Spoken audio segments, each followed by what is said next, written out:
Welcome to Vocabulary Wednesdays. I am Chris with Magoosh, and I stress the welcome. Why? Because it's such a welcoming word. It's salutatory. What does that mean? Achoo, salutatory.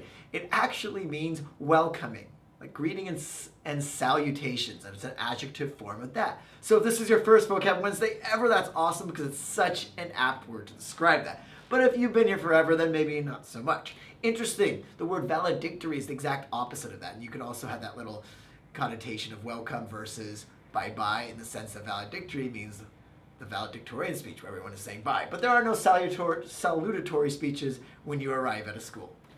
Next, we have scintillating. Scintillating, what does this word mean? It means sparkling, giving off brilliance.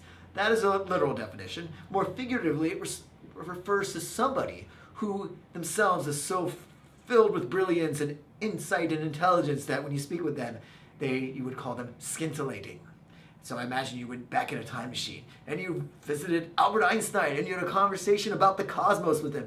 It would be the most scintillating conversation ever. Oh my God, he's so full of these ideas. Whoa, Albert Einstein, scintillating.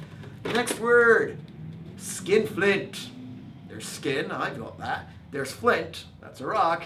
And you put them together. What's going on here? Well, traditionally, I mean like uber traditionally way back when, people used to light fires using flint, which is this really thin but really strong piece of rock. And if you were so bereft of means or resources that you didn't want to spend any of your money to get a new flint, you kept using it. You kept skinning that same flint to start a fire. So it was basically saying you're a cheapo. So a skinflint is someone who doesn't want to spend any money. So a slightly negative connotation, but if you don't want to call someone a straight up miser, you can say you skinflint.